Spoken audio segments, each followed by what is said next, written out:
There are five basic tastes. You've probably heard of them. Sweet, salty, sour, bitter, and umami. But there's an incredibly vast world of food and flavors. So what exactly is flavor? And can I, just a regular guy, really figure out how to understand and enjoy food even more than I do? So I talked to some experts, and it turns out that I can.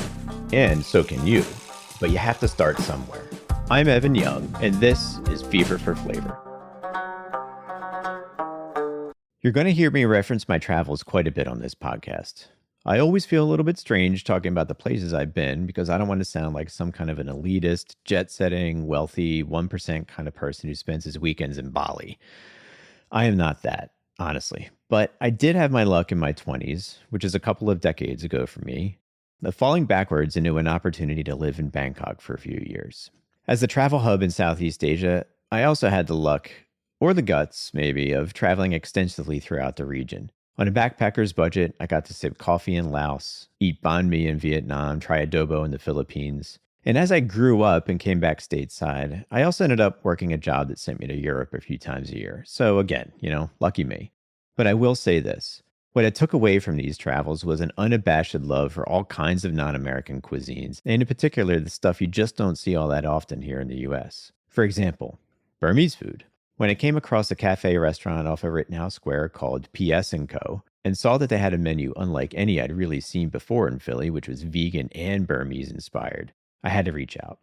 So on a sweltering hot day with the sun blazing down, P.S. & Co. owner Andrea Kyan and I sat in a small outdoor garden behind her shop. Her newly rescued dog Ginger sat at her feet, and we talked about her mother's influence on her cooking, the challenges of operating a vegan restaurant, the consistency of vegan bread, and more. That's all coming up next on Fever for Flavor. Oh,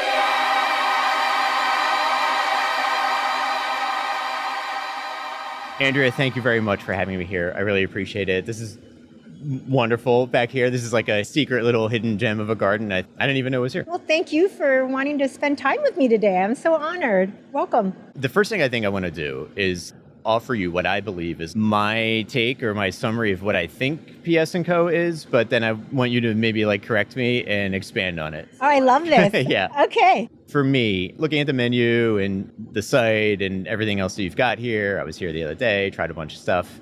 It feels like you are an eco-friendly, sustainable, vegan place that has a very wide-ranging menu where I can get anything from pastries to smoothies to lunch items, where you're just tapping into, among many other different kinds of flavors, a little bit of your Burmese heritage. Is that right? And maybe did I get anything wrong in there? You didn't get anything wrong. Okay. Not at all. Thank Okay. you for sharing your perspective. All right. I never know what people think of us. Okay. My whole mission for this was food is medicine, number one, and showing people that healthy food can be delicious. It's not a sacrifice. You're not taking anything away from your day-to-day life. There's just another way of doing it. And I found a hard time eating healthy when I went out. So selfishly, I wanted to create this for myself. Yeah. And also hopefully help people feel better and prevent diseases and chronic ailments from coming about. So if that is the groundwork or definition, maybe at a very broad level for what you offer, there are so many different things to pick apart in there. Oh yeah, And go for it. Well, so I think for me, the most interesting part of it is if we could just start with the Burmese angle. So I love it. I spent a bunch of weeks in Myanmar, Burma. I was trying to reflect on what I thought the food was. And I was living abroad. I was actually living in Thailand for a while. Fun. And when I got to Burma, it was hard to try to wrap my head around exactly how I define that cuisine. And this is probably not correct, but it felt like if somebody had taken Thai food and Indian food and kind of mashed the two together, it, to me, struck somewhere in between those two chords. Totally. Yeah. And Chinese. There's the some three Chinese, of them. yeah. For me, that's the most interesting thing to find in the city. And that's definitely one of the reasons why I would love to dig in with you and talk some more, because Myanmar is really far away. It's really inaccessible for most people for Definitely a variety now. of reasons, With right? the Civil War, we there's- can't even go back. Yeah. Yeah, so you've got political forces, you've got geographic, it's just the opposite side of the planet. To find a place that has, I don't know, I mean, would you say you think you specialize in that here? Or No, I've tried. Okay. So you will see 2 Burmese dishes on the menu that were inspired by my mom. She was an amazing cook. I didn't know how lucky I was as a kid. Breakfast was made from scratch. Lunch was made from scratch. Dinner, before we left for school, she'd say, how many dumplings do you want for dinner? And then she'd spend all day making the dough and everything from scratch. And you know what we would say? I said, I wanted 3 dozen. My dad would say he wanted 50. Yeah. And then we would eat it all in 15 minutes. And she was just like, oh my God, like you guys. But the food is from her, but she never cooked with recipes. Always from her feeling, you know, really like when you cook from love, it's better. And my mom passed away in 2011, complications of brain tumor, and I never had any interest in cooking. But when she was gone, I missed her food. So that was sort of the inspiration behind here. But you only see 2 dishes because those are the only 2 dishes folks around here do not want to modify. And I've introduced other things, but then they don't want cilantro. They don't want it spicy. They don't want X, Y, and Z. Then it's not the dish anymore. And I was like, I'm not putting that out there if you're going to want to turn it upside down. I would do more. I have done special dishes for dinners. And the people that come for dinners, they're very adventurous. They've usually traveled the world. They're open-minded. So they come in saying, you feed me whatever you want, and I'm ready for it. And then I can introduce that for those type of occasions. So imagine I'm an average Philadelphian, or even take it a little bit more bland, because I actually think Philadelphians, your typical person here in like the Mid-Atlantic, will try a lot of different things. But imagine I'm a pretty plain and simple person in terms of like what I'm going to eat when I'm out. Do you find then that you have to pull people along into dishes like that? We don't even offer it to them. You don't even try? Because they're going to take one bite and want a refund. And to me, it's not losing the money, it's wasting that food. It's more painful to me. Yeah. And that's just sort of hospitality, right? You're not going to say, well, that's your problem for not liking it. We can't say that. Sure. So we got to take it off the bill, and then the food gets scrapped. So Yeah. yeah. So then, in terms of those 2 dishes that you mentioned, how did you end up creating what they are? If they were you working off of a recipe, anything No, right now? I was working off memory of how things tasted. The chickpea curry is pretty authentic, except I removed the chili flakes because spice is the issue for folks around here. That's the only change. Mohinga, I removed the chili oil and made it optional.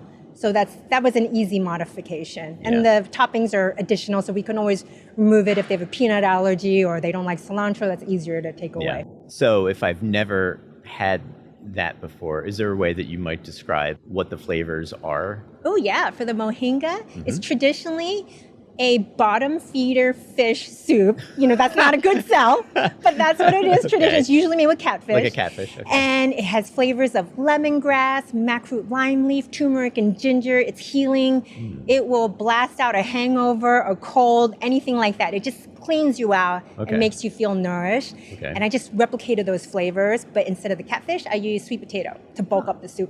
Okay. And that soup is actually very expensive. Like when we costed it, you think a soup is cheap because it's mostly water. That soup is not. It's not like that. Yeah. And then for the chickpea bowl, we used to call it a chickpea curry, and guests would get upset, want a refund, and complain because it wasn't a soupy curry like an Indian curry. Okay. Not realizing that other cultures have different types of curries. So then I actually removed the word curry from there, and I just say Burmese chickpea bowl. Huh. And then now everybody loves it. I don't get any complaints about it anymore, just by changing the language. So they were expecting something like more water. Soupier? Yeah, like a wet curry, like Got an it. Indian or a Thai curry. Okay. More like a Thai curry, I guess. Huh. I know Philly's a tough market. Yeah. You gotta, if you don't bend to a halfway point, you'll go out of business. Yeah. And that's my fight every day. I was like, I don't want to do it that way, but So you were like, I don't. So I'm going to open up a sustainable vegan place, and it'll be a total breeze, right? you know, I never worked in restaurants before, so my ignorance just shielded any problems that were gonna come my way. Yeah. Well, I mean, I don't want to make it all about what the challenges are, but I am curious. Certainly, there must come with business challenges behind a concept like this, like trying to do what you're doing. Still are. Yeah. So what lends itself to maybe some of the challenges that you do have to overcome? Is it the vegan menu and that just kind of that being a limiting factor, or is it the sustainable organic sourcing of everything? What is the hardest part of what you're doing? Such a good question, because we were just talking about this with some of our managers last week, because as you know, pricing of everything has shot up, not just ingredients, packaging. It's coming from China, tariffs on that, refrigeration costs. Everything is doubled. Yeah. However, we can't double our prices. Sure. We're going to go out of business. So I thought, what do we do? But we don't have alcohol to offset costs. And we were trying to think, if we make fewer things in-house and say get more prepackaged stuff, it just doesn't taste as good. So that is actually a question I'm battling right now, that I actually offered the team. I was like, what about I hand the business over to you, take me out of it. You can get rid of the organic certification, because honestly, nobody cares about that except me. Yeah. And then you can get alcohol, because Yeah. I feel guilty selling alcohol. Sure. I feel guilty even selling coffee and our desserts. Okay. That's Wait, like, I can't do alcohol if I feel guilty about sugar and caffeine, you know? Yeah, because you're also talking about the health benefits of it. I would imagine alcohol might not be on the same wavelength as Yeah, I don't that. feel good about that. Yeah. We have, I think, every expensive measure of cost going in, gluten-free, organic, plant-based, but we're making it in-house. We're not getting fake meats. We're not getting boxed milks. Yeah. I think it's just compounding all of that. And I actually don't feel good charging what I need to charge to guests, because we want to be of service to people. Yeah. And there comes to a point where they're not going to want to pay what we need to charge. So that's what I'm battling with and trying to think about how to move forward. So aside from what your own core interest is in this place, and clearly this is a reflection of what you want, right? What are the advantages? Do you have like a hardcore customer base that is, Yeah, I'm impressed. I mean, the people who are regulars, I don't frequent any place 3-4 times a week like they do. They will give us thank you notes. They give us gifts. I'm not giving any restaurants a present. You know, I don't even think of anyone like in that term. So it really is humbling. And I'm thinking, wow, you know, the best lessons in my life have been from this business and meeting everybody that's come through it. Better than anything I've ever done before. And I'm so grateful to all of that. Yeah. It's hard to let go of the community. I think that's number one. Yeah. People who come here. Yeah. I think that your menu, when I look at it and I see amaranth and you just mentioned a whole bunch of different things and I'm not even going to remember them the right way, but those kinds of flares and spices and takes on dishes, I think that that's rare and very wide ranging and super interesting. I would love for you to maybe walk through the menu a little bit. And Sure. how did you come up with what you're Come offering? up with that stuff? Yeah. Probably my own lifestyle. But I thought, if we're going to be offering a premium service, hopefully it's premium because we have to charge more than other restaurants, I want to provide something that people may not do for themselves. So that's why we're doing amaranth porridge instead of oatmeal. Because anybody can make oatmeal at home. Yeah, I can get those same ingredients organic and make it with our fresh milk, but are you really going to taste the difference? Probably not. So let's do amaranth porridge. It also has more nutritional value for the amaranth seed. And then oats sometimes give folks with celiac trouble as a pseudo grain. So we try to limit things that may upset people's health. So I try to pick ingredients carefully like that. The smoothies are actually, just to be honest, from like a business standpoint, that is one of our ways to have some profit. Beverages help. Yeah. So we try to do a lot of that. And honestly, I never buy beverages when I'm out because I know what a ripoff it is. I'm like, I can make that myself. I'm not going to buy iced tea while I'm out or a latte. But people like it. They don't care. It's a service to them, so they're willing to pay. So that helps. And the dishes, like the bagels, we try to do things that, well, why reinvent the wheel all the time? Like that doesn't always work. So people love bagels. Let's put a bagel on the menu. And oh my God, have you had our bagels yet? No, I haven't had one yet. I'll give you a fresh one that just came out of the oven that you see right there. Okay. One man hand rolls everything, boils it, small batches, and bakes it. And he does it 5 days a week. So there's like no bagel like that. And it's super clean too. I was having a discussion with a different guest about cheeseburgers. People get so passionate about bagels. And it's not to say that that's strange. I totally get it. But I mean, it's like a regional thing. Yes. It's a kind of a bread, so of course everybody's going to be really into it and judging it right away. But I will definitely try one because I'm curious about what you're talking about. To me, it's interesting to see how like spread bagelry, they would fire their bagels to see how that took off. It's like, Yes. it seems like a different take, but People love certain things. Yeah. Pizza, tacos, bagels, the stuff that really, I don't know, connects with the public. Yeah. It helps. I only go by what I know and feel. I try not to follow trends because trends come and go. But we try to pick every ingredient to have some sort of nutritional benefit and not subtraction. So the oils we use our organic cold pressed extra virgin olive oil for all of our cooking, no high heat. It never smokes, it doesn't oxidize because that can cause headache. My husband is very sensitive, so he will know when an oil has hit a smoke point. He will actually get a migraine from it. So certain things like that I've learned from him. From what he's sensitive to, I put it into the menu here. And we just try to build everything with intention. So if we're looking at a recipe we want to make, for instance, like the tahini chocolate chip cookie. Okay. What's a cookie typically made with? White flour, butter, egg, sugar, vanilla, whatever, and chocolate chips. We use a almond flour, super fine, to replicate that white flour. It's got to be a fine almond flour. Yeah. An oat flour we grind in-house because we cannot source that organic and gluten-free. So we get an organic flour, oats, whole oats, and then we grind it in here because our kitchen is gluten-free. Okay. And then we put flax in there. We have all these other ingredients that hopefully boost up the flavor in the body, but it's not going to be terribly for you. Yeah. Yes, there's maple sugar in there, but I hope people believe it's better than a traditional chocolate chip cookie. Yeah.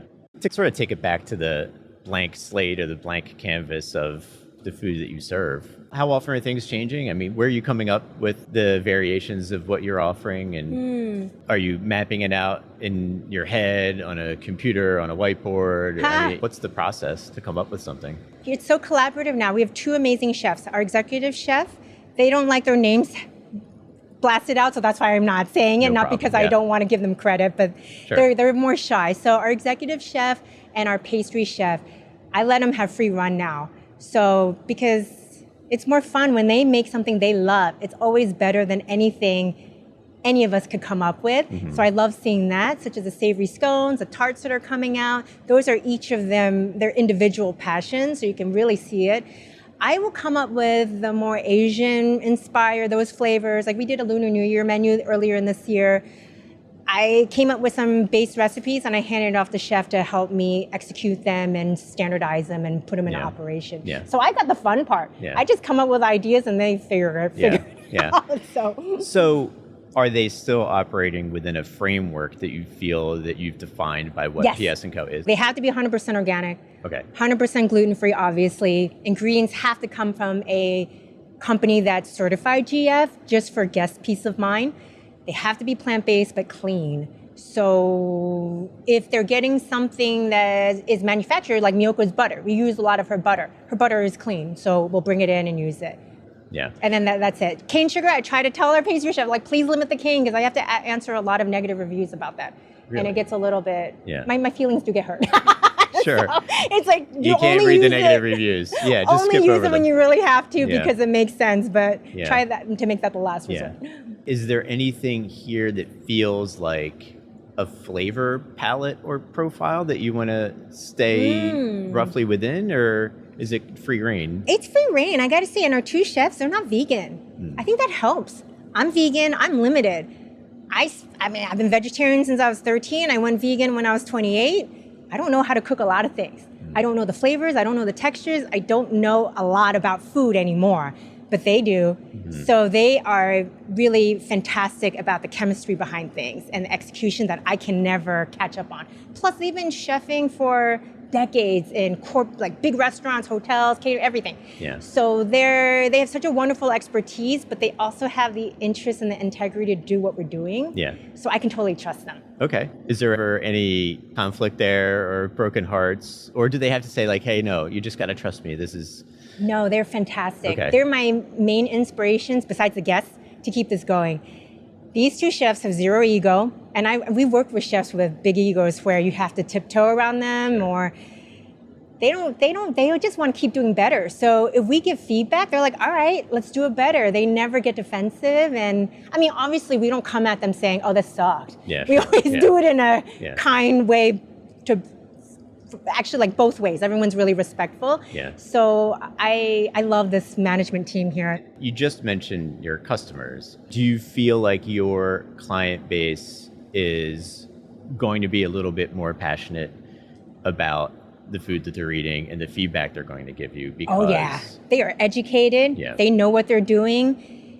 They are not here to be bamboozled. And that's why we're here. That's why I went 100% organic. Because you see a lot of restaurants and cafes and concepts that say organic when possible. To me, that's a cop-out. That means it's when it's convenient for you. It's always possible, but it's going to be more expensive. You're probably going to have to go to 3 stores to get that one product. It's a pain in the ass, for sure. But I want to do something that is of service to people. So give us that pain in the butt, errands to do for you to make it hopefully worth it for them to come to us. So when it's really working for people and when it's really working for you, how do you know? What's your barometer for excitement or passion that people are going to feel when they respond to the things you're serving? Oh, easy sales. Oh, okay. Yeah, it's all metrics. You just look to see what's moving, how fast, and then we know that's doing well. Do you try or try not to pay attention to social and what somebody may be sharing out We're there? so lucky because we don't have that many followers. Everyone's nice. Yeah. We're not big enough for people to be trolling us. Yeah. You said something funny about how you don't order drinks when you're out. Because I know what a high profit margin that is. Yeah.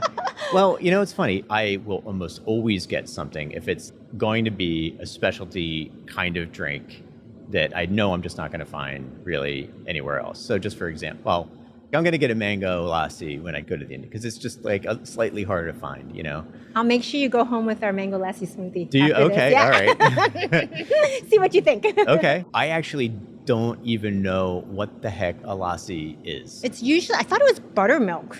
I'm Really? just talking from a Burmese version of it. I don't know what a okay. traditional Indian version. My mom used to make it with buttermilk and mangoes. Okay.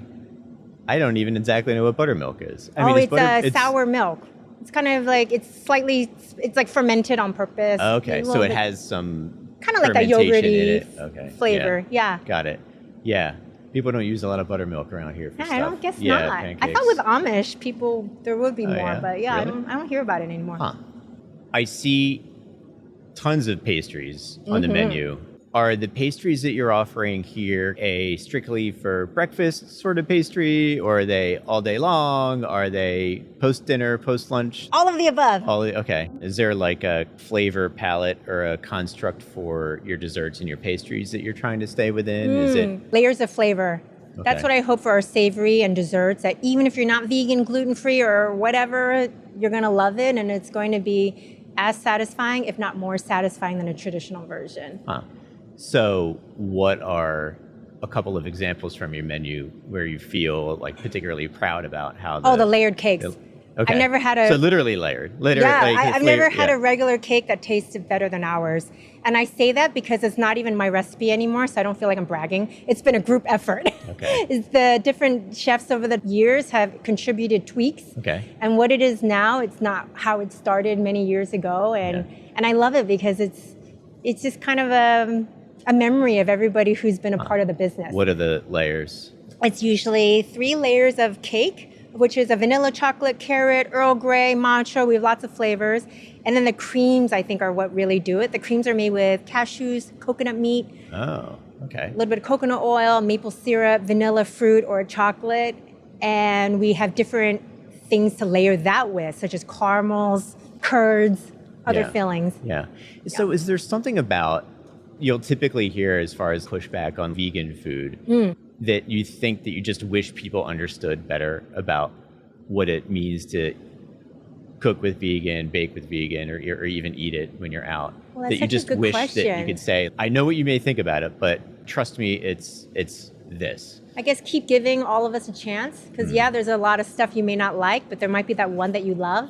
Because I know other people say, oh, I don't want that. But how do you know that's not going to be the one that's going to blow your mind? Yeah. Well, do you think that for people, it's more about flavor, or is it about hunger, or is it just about familiarity? I think it's flavor, because I don't even like most vegan desserts. Gluten-free and vegan, forget it. I don't like it either, so I don't blame people for not liking it. I think they're often dry. They're often too sweet, so the only flavor you're tasting is sugar. I don't want that. When I eat a dessert, I don't want the sweetness to be the forefront flavor profile. I want it to be the undertone. And texture, it's often dry. We have the opposite problem. Our things are too moist. Really? So we have to work with that issue. Okay. But that's because we're using a lot of nuts and things that have a lot of moisture and fat in it. Okay. But I agree with people when they say, ew, I don't like that. I feel Yeah. the same way, which is why Yeah. it inspired us to do this. So, I mean, I think for me, I have an expectation for consistency, and then I'll try something that's vegan, and because I'm not in the right headspace to try that thing, I will be wishing it were the thing that is not the vegan version, and then therefore I try the vegan version of it, and I'm like, you know. What's lacking for you when you try the vegan version? That's a great question. Something about the consistency is probably what it is. And you can't say, so like almond flour, for example, I actually love the consistency of like, when you make cookies with almond flour, I think that feels like a little bit more chewy than your average Yeah. cookie. And I love it. I think that's great. But I think if I think about the bread, this is probably not true, but No, tell maybe me, no. in my head, it's a little more Cakey? crumbly, yeah. Maybe, I guess try then. Yeah, dry, Yeah. cardboardy, maybe, I'm not sure. So, I think you're totally right in what Yeah. you think. You just had stuff that didn't meet the mark for you. yeah. So I need to direct people here. Yeah. The other thing is nobody in my family eats like I do. Yeah. Not even Tommy, we've been together for over 20 years. So if it doesn't taste good, it doesn't make the menu. Really? And Okay. it goes through everybody's barometer. And the chefs and I are on the same page. Luckily, it's nice. Like, we're all super picky. Not saying that our stuff is the best in the world, but we hope if you come here, you'll find it delicious. But if you don't like something, hopefully it's something for another reason, not Yeah. because you don't like the flavor of it. Yeah. To me, it's all pretty fascinating. We've never really done vegan at home, but we do vegetarian. And it's just the main thing, and I'm curious if you hear this among your customers, is part of it is just simply hassle factor. Oh, yeah. Trying to prepare food day in and day out for 2 kids at home, and in addition to ourselves, it's just easier to do chicken and rice and some kind of vegetable, and you throw it in and you move on, instead of just constantly trying to. I think you're 100% right. You're Yeah. on it. Yeah. Yeah. So is there anything that current you would go back and just talk to pre-PS and Co. you about? I love your passion for this concept. You're about to hit this, and this. So here's what you really need to know. I don't know if I do this again. Honestly, if I know what I know now. Okay. Yeah. Yeah, I'm glad I did it because I learned so much and it's taught me things I would never have learned in another profession Yeah. or passion. Yeah. But It's very honest. I mean, not a lot of people are going to say that. Again. Yeah, particularly not a lot of business owners are going to say that, I think. Because I'm so idealistic, I came in with such unrealistic ambitions for this place. And when you see those ambitions kind of not really land right or land the way you hope, just be prepared. Can you take it? That's all. If you can, just be prepared for that. Maybe it'll set you up with different expectations. Well, that's my other question then. What have you accomplished that you would say that you would never want to have taken away, that you're most proud of? Learning how to solve problems that you don't even understand what the problem is. Yeah. You just start learning to figure things out. Yeah. Managing people, expectations, and you have guests who are particular and staff who are going through stuff and things are coming at you all the time, and just learning to let go of that stress. Yeah. So, and just being okay with going with the flow and not taking things personally, that's huge. So I think it's done me a lot of good, but if I knew what I knew now and went backwards, I don't know if I would have been able to do it. So I'm glad I went in blind. It's better not knowing what you're getting into and just riding it out. Yeah. So to just talk about flavor here as we wind it all out, have you discovered through the creation of the kinds of dishes that you're offering here combinations of flavors, things that you never even would have thought of before, that you've sort of learned along the way kind of work. What surprised you as far as what you've discovered creating the menu here? There's a lot of things I don't personally gravitate towards eating. And I think learning to like flavors I never would have chosen myself. So that would be a lot of sour things, a lot of fermented foods. That wasn't naturally in my diet, but now I love things like that. Yeah. Salad dressings. I didn't grow up eating salads. It's a pretty traditional Asian household. Yeah. I didn't really eat American food growing up. Yeah, I mean, I had American food, but that wasn't my go-to stuff. So just appreciating textures and flavors that are totally different would be more acidic, even salty. I've always liked spice, so that was always in my go-to. Is Burmese food more on the spicy end of the scale? Yes. Yeah. Yes.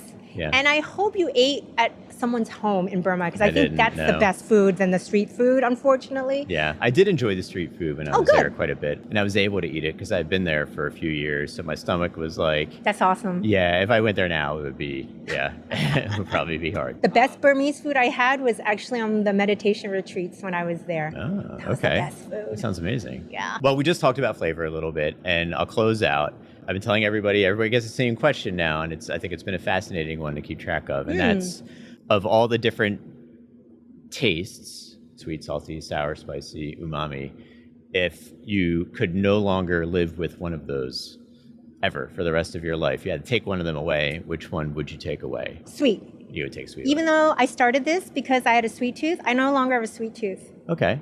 Isn't that crazy? What happened to the sweet tooth? I think because I got older. Yeah.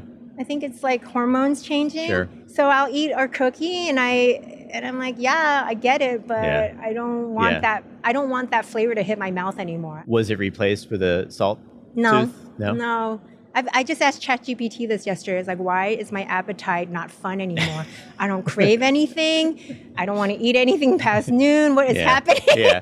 ChatGPT is like, I can't help you. Sweet, I can't. I can live without salt. I couldn't live without, Well, Andrea, thank you very much. I really appreciate it. I hope you've enjoyed the conversation. It's Thank been great. It's you. very cool to be here with you and the dog and the plants and the wildlife. So thank you. Thank you so much. I hope you're not in too much of a rush so I can give you some things to try. I will love it. Okay. Yeah, let's do it. Awesome. Awesome. Thank you again.